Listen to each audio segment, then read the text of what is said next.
Hello Year 6, right, and welcome to our next geography lesson. So, what do you think this map shows? Have a little look, what do you think it might show? Well, it actually shows the cases of COVID-19 on the 24th of March. Obviously we've moved forward from that a little bit, so it's a little bit, the data's a little bit old, but that's showing how quickly it spread, because if you remember, in the news we were only getting it right at the end of December that it actually the cases started coming through in China. So we're going to look at today about the geography of a pandemic. Okay, a pandemic is a global outbreak of disease. They happen when a new virus emerges to infect people and can spread between people sustainably, because there is little to no pre-existing immunity against the new virus, and it spreads worldwide because nobody's immune to it. Over the last 300 years, 10 major flu pandemics have occurred. There was the 1918 one, known as Spanish flu. We'll learn a little bit more about that tomorrow, and that's considered to be the most severe yet. 30% of the world's population at that time became ill, and between 50 and 100 million people died. COVID-19 is caused by a coronavirus. They are the largest family of viruses that are common in people and many different species of animals. Rarely these types of viruses infect people, but obviously in this case it's made the jump.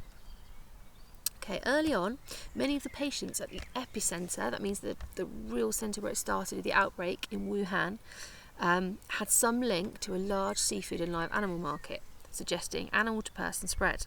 Later, a growing number of patients reportedly did not have exposure to animal markets, indicating person-to-person spread. So it started there, and then people started spreading it amongst each other.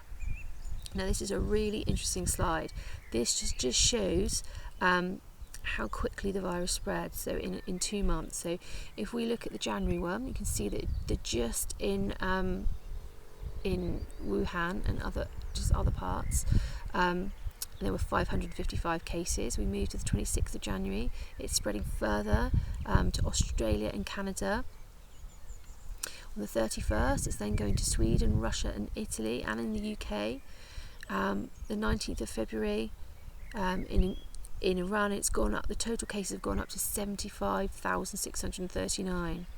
Okay, it's spreading even further in the rest of February, and then in March it's getting a wider spread. It's going a little bit more east than west.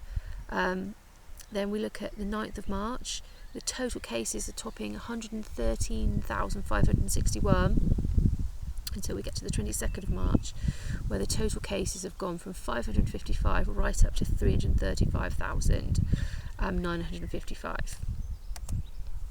Okay, so why do you think infectious diseases can spread so rapidly? That's what we're kind of going to look at today. Okay, well, there's actually 6 main reasons.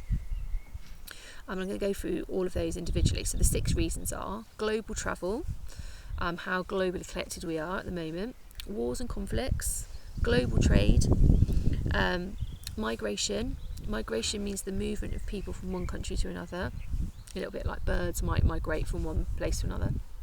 Poverty, and medical practices, so how we're dealing with things. So let's have a look in more detail at the first one. So global travel. Global travel is the speed and connectivity offered by air travel has become the most important factor in the global spread of diseases. People can move around the world so easily, and actually while they're on those aeroplanes they can spread things to each other by through air conditioning and being in quite close contact. The large number of people travelling for holiday and business reasons increases the risk of spreading flu-like diseases rapidly and over long distances. Wars and conflicts. Okay, while there's the numbers of conflicts have decreased in recent years, they can have a massive effect on areas of the world related to public infrastructure, hospitals, water and sewage systems, and also if they have refugees as well, because they're concentrated in different places.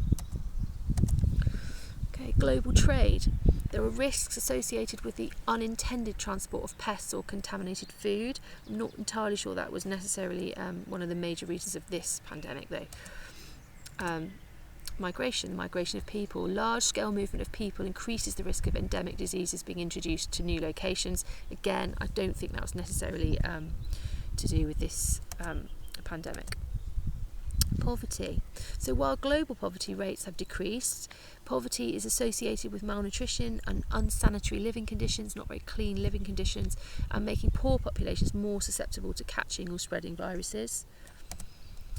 And then finally, medical practices. So the widespread use of antibiotics has had the unintended consequence in the past of driving natural selection, resulting in viruses and microbes having greater resistance to treatment. So you might have heard of things like MRSA that are resistant to antibiotics. Okay, again, not necessarily completely to do with COVID-19. Okay. Right, so another important factor in the spread of diseases, if you just look at that satellite picture of the UK at night, you'll see that the light bits are the street lights. And you can see that in the major city areas, like London, you've got parts of Scotland, you've got Dublin there, all the cities, there's lots of people living there. So actually, population density, it can be as much as 4,500 inhabitants per square kilometre. So with those kind of numbers of people, obviously the virus is going to spread much more quickly in those areas. So what is the difference in the rate of spread between rural and urban areas?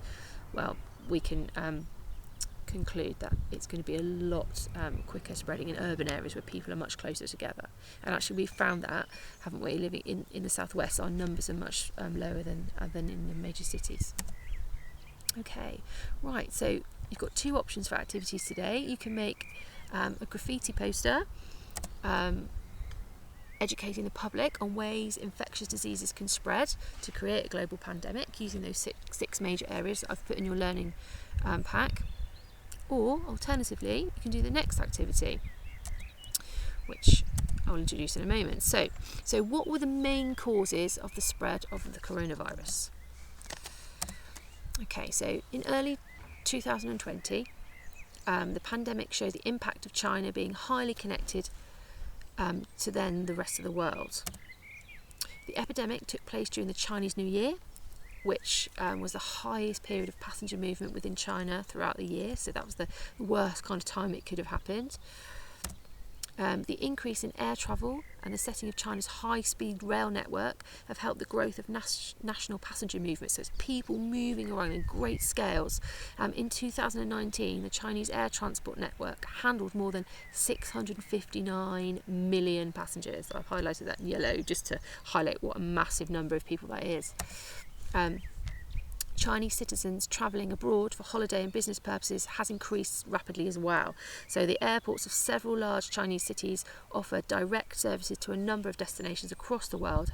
Again, last year in 2019, there were 166 million outbound Chinese tourists. So that means leaving China to go to visit the rest of the world. So it's not difficult to understand how it did spread so far and so quickly.